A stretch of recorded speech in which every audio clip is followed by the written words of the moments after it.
Magmula sa padala-dala ng mga chibog, ng mga pagkain, hanggang sa nagbitbit pa nga ng mga damit na panregalo. Nako, yan po ang 6 na buwang setup nitong ating makakausap mamaya na si George. Makuha lang ang pinakamahihintay niya na matamis na oo sa nililigawang si Denise. 6 na buwan, kalahating taon na. Pagkain, damit, yun ang mga regalo. Ba, pwede. Ayan, pero, eto ang pero. Ang mga regalong damit ni George kay Denise ay ni minsan daw ay hindi man lang nito isinuot. Bukod pa dyan, itong si George ay always din daw na tinatanggihan naman itong si Denise sa tuwing nagyayaya naman siyang lumabas sila, makipag-date, ganyan. Lagi nakatanggi si ate. Ang katwiran ni George, kung ayaw naman ni Denise sa kanya, mas maigi pa. Nalinawin na at baste din na lamang daw siya nito kesa naman palagi na lang daw siyang nagtitiis. Suma total. Eto. Suma total, at pagkakasabi ng suma total, may halaga talagang binanggit.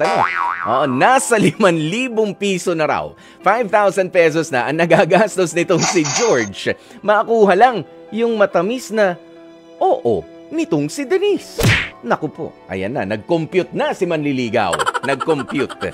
Pero hindi, kausapin na nga natin, ano ba talaga ang iba pang detalye na hindi natin malaman sa panliligaw na ito ni George na mula sa Nueva Ecija. Siya po ay 38 years old na.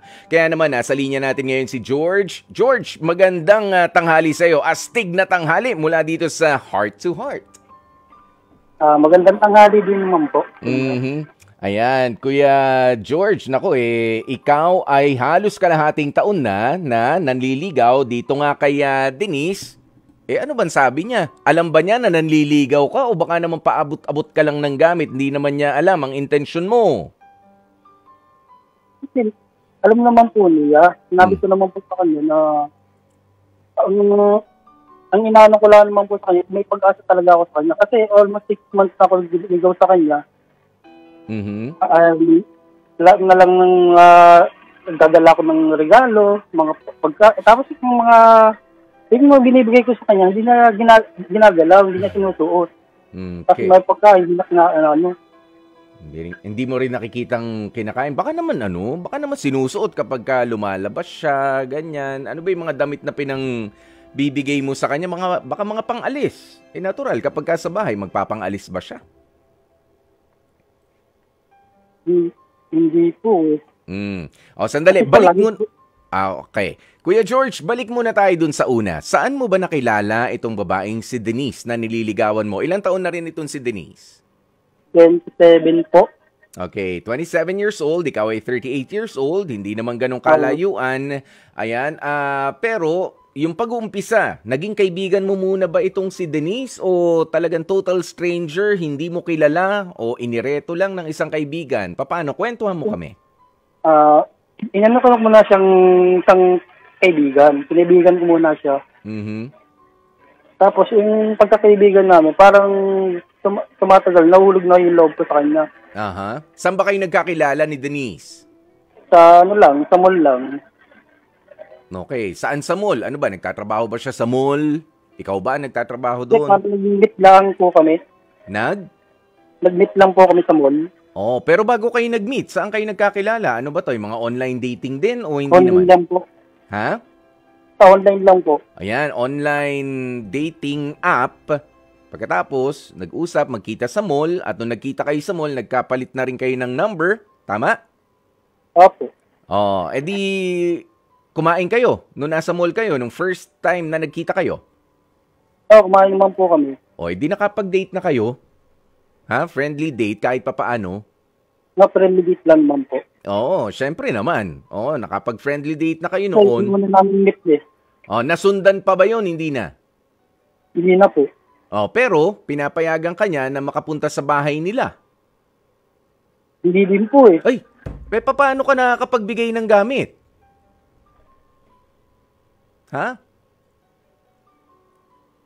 Kuya? Paano mo na ipararating yung mga regalo mo? Sabi mo, nagbibigay ka ng pagkain, nagbibigay ka ng damit, Paano nakarating sa kanya? Akala ko naman binibigay mo kaliwaan sa bahay. Hindi, mismo po sa kanya ko po binibigay. Ayun nga, saan lugar? Doon sa pinagkitaan po namin, sa mall. Okay. So, hanggang ngayon, from time to time, nagkikita pa rin kayo. Bukod dun sa unang beses na nagkita kayo.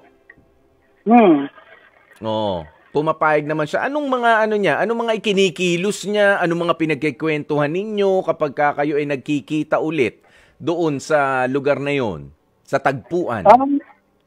Tinanong ko siya na sabi ko sa kanya, unti-unti na nahuhulog ang loob ko sa kanya. Tapos nagtapat na ako sa kanya na kung pwede ako manligaw sa kanya. Anong sabi ni Denise?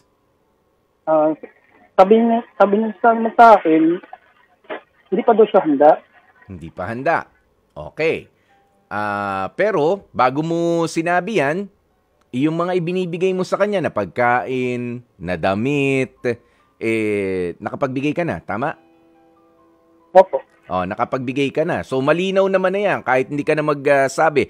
Pero ngayon, na alam mo na hindi pa siya handa, ano pang pinoproblema? Ano ko mo sa kanya na kundi almost 6 months na ako nang diligaw sa kanya. Ay ang ano ko lang sa kanya kung meron ba ako pag-asa sa kanya, hindi yung pinapatagal pa niya. Sige. Mamaya natin dahil medyo crucial na yung sagot niya kanina na hindi pa ako handa. Ha, George? Sige, pero babalikan natin yan, yung statement na yun ni Denise nung umamin ka sa kanya. Kausapin muna natin, pakinggan natin, ano bang astig comment o astig advice na ibibigay sa atin nitong si Ran ng Valenzuela. 33 years old. Pakinggan natin, George, ha? Ran, magandang tanghali sa'yo. Ran?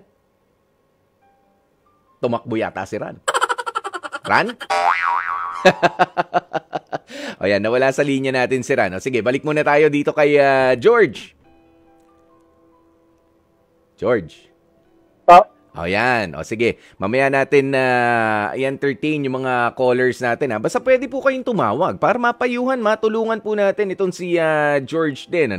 Ayan, ang mga hotlines natin 8631-5788 o 8631-6674.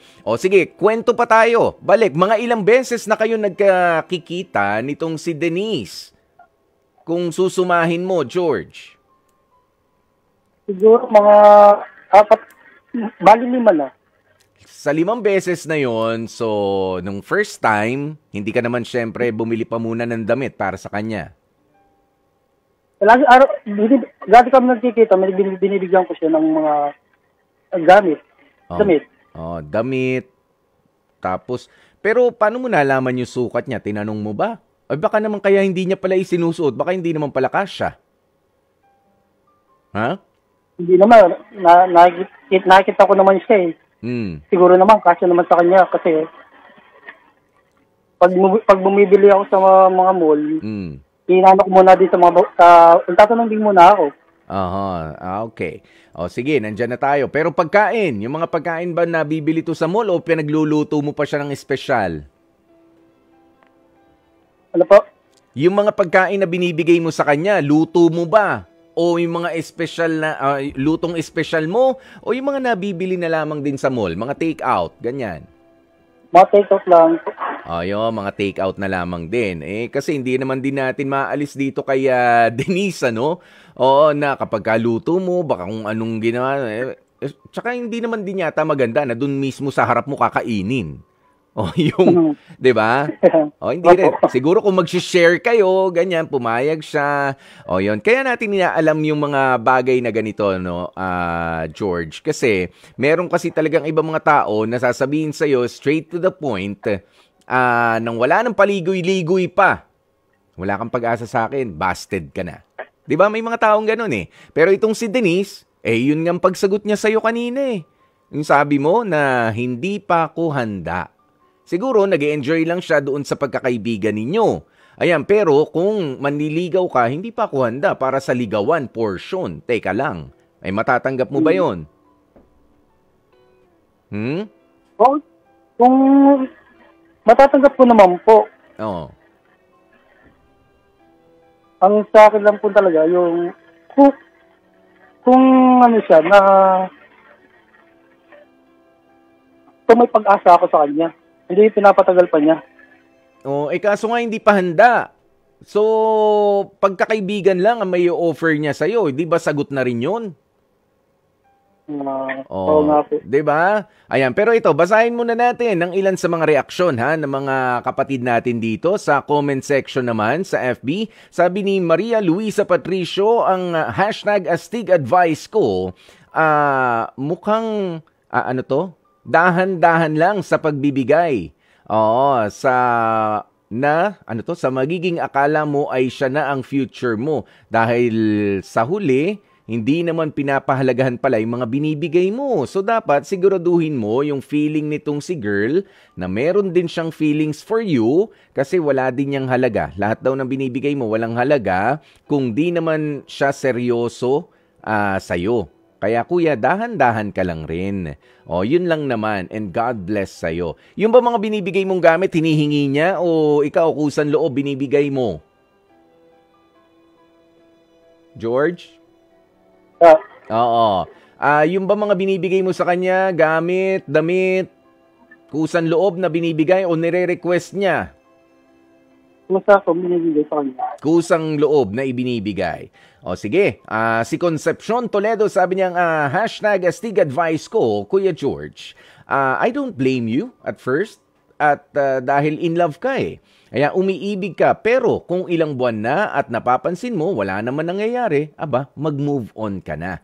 Yan ang sabi ni Concepcion Toledo, yan ang kanyang astig advice. Sabi naman ni Elmer Buwan, hashtag astig advice para kay kuya.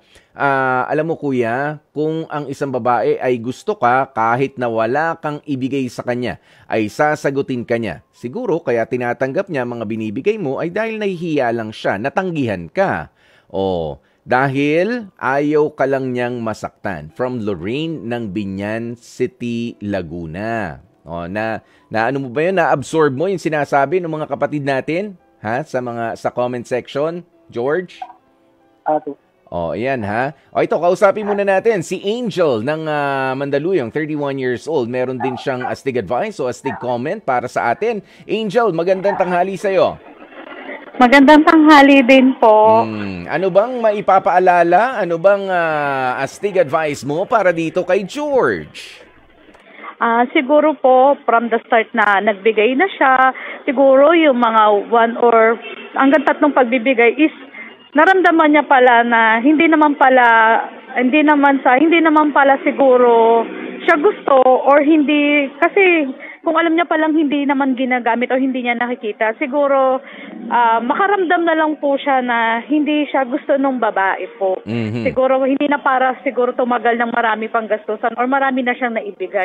From the start na nakapagbigay siya ng una. Pangalawa, siguro nakita niya hindi pala na-appreciate ng babae. Siguro tinigil na po sana niya. Yan. Ikaw ba, George, meron kang gustong itanong dito kay Angel habang may babae tayong kausap? Tungkol sa mga ganyan. Kasi, Angel, ikaw ba? Sasagot ka ba sa isang manliligaw na hindi pa ako handa kung gusto mo siya? Siguro kung talagang hindi ko siya gusto, tatapatin ko siya para sa akin kung ako yung girl Hindi yung tinatanggap ko din kasi yung binibig. Kasi iisipin ko rin na gumagastos to nag-e-effort to. Naman. Siguro pipigilan mo na. Na lang din sa girl. Sana tinapat na lang po niya. Pero ikaw ba, kapag may nagbibigay sa'yo at hindi mo naman type, pipigilan mo? Hindi ko po tinatanggap. Wag nang tanggapin o kaya wag na lang bigay mo na lang sa iba. Ayan. Pero ikaw, nagsasabi ka ba nga doon, anong ibig sabihin sa'yo ng may manliligaw ka?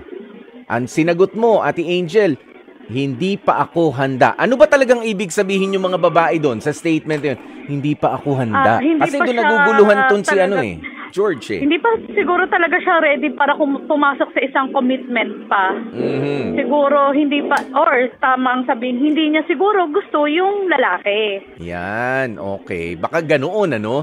Ayan, kasi may ibang pakahulugan eh. Medyo butas siya eh. Pero kung titignan mo na maigi at uunawain mo na maigi yung ikinikilos. Pero kasi, nakikipagkita pa rin itong si Denise kay George.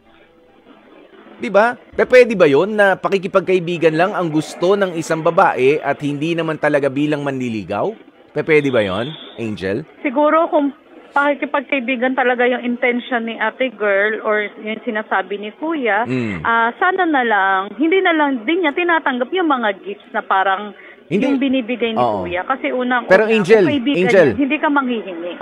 Angel. Ito, ang tinatanong ko lang, ikaw bilang babae. Ikaw bilang babae, posible ba yon na okay lang maging magkaibigan tayo, George? Kalimutan mo muna si Denise. Okay lang maging magkaibigan tayo, George, pero hindi pa ako ready makipagligawan eh. Pwede ba yon sa isang babae? Hindi po. Hindi, para sa akin. Lalo kapag ka nagtapat na sa'yo. Ako ni George. Kasi kung gusto niya ako, bakit ko ako makikipagkaibigan? Di mas lalo siya na-attract. At the same time, wala naman talaga akong intensyon na maging kami.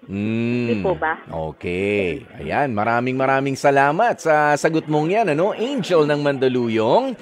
Ayan, and yan nga po ang astig advice nitong si Angel. Kuya George. George? Hello. Magandang tanghali sa iyo ulit. Nandiyan ka pa ba? Napapakinggan mo yung mga pag-uusap natin.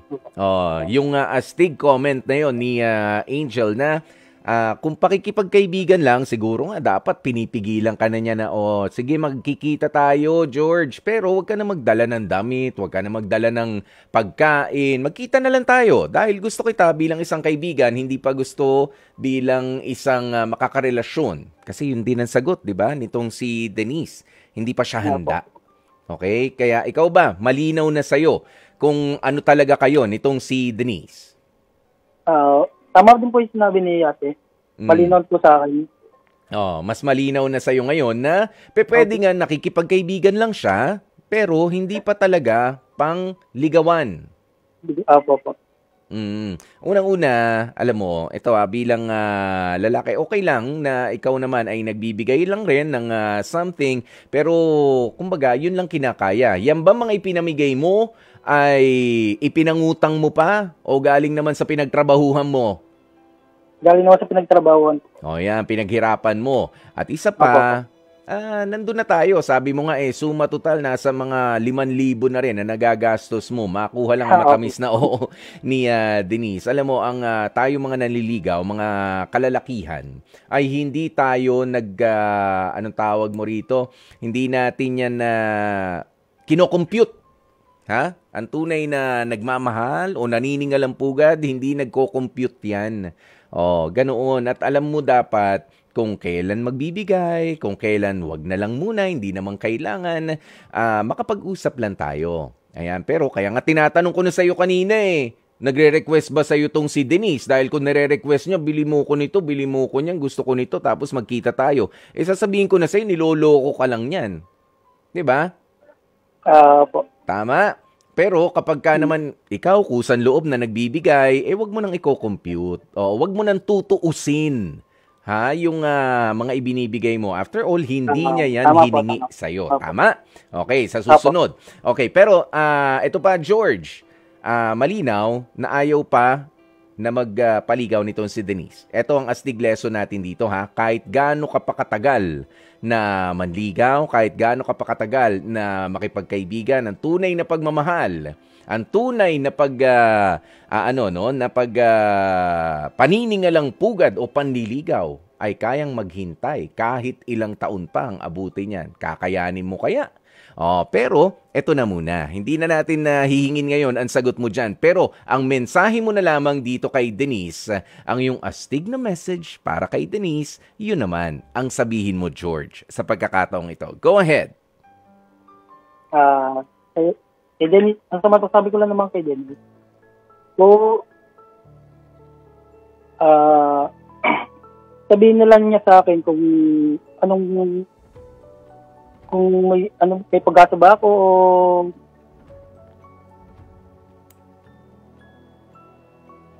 o may ano lang talaga niya sa akin, yung ginagawa niya sa akin. Ang payo ko lang sa kanya, sabihin niya sa akin yung totoo, kung may pag-asa ako, para pigilan ko na itong nararamdaman ko sa kanya. Mhm. Yun. Sabihin mo na. Sabihin mo sa kanya, ba't sa akin mo sinasabi? Sabihin mo, Denise. Oh, tapos sabihin mo. Sige. Denise. Ang ano ko lang sa'yo, sabihin mo sa akin kung may pag-asa ba ako para itigil ko na itong panliligaw ko sa'yo. Yun lang naman ano ko sa'yo eh. Kunting ano ko sa'yo, hindi ko sa'yo. Mhm. Okay. Sige, George, ikaw ba nagtanong ka kung may pag-asa ka? Nagtanong ka na ba ulit lately? Hindi pa po. Hindi pa pala eh, pambihira. Mahirap naman sumagot ng walang tanong. O yan pa minsan, naghihintay tayo ng sagot. Eh wala naman tayong tinatanong. Di ba natawa ka rin sa sarili mo, George? Pero matagal na nung huli mong tinanong na pwede ba manligaw. Sabi niya, hindi pa ako ready. Pero nga dahil sa nagkikita naman kayo nitong mga sumunod na araw ulit, di ba? Di magtanong ka na ulit. Baka ano na ba? Medyo nag-iba na ba ang status? Magtanong ka. Hingi ka ng update. Total, kinikita ka pa rin naman itong si Denise. Okay? Po. Yun naman pala. Magtatanong bago yung sagot. Nakakita, nauna yung sagot bago yung tanong. Ikaw talaga, George. Pero maraming salamat sa yung sa ibinahagi sa amin. At sana nga makatulong sa pagpapalakas ng loob mo at syempre para doon sa mga susunod na hakbang na dapat mong gawin sa panliligaw naman dito kay Denise.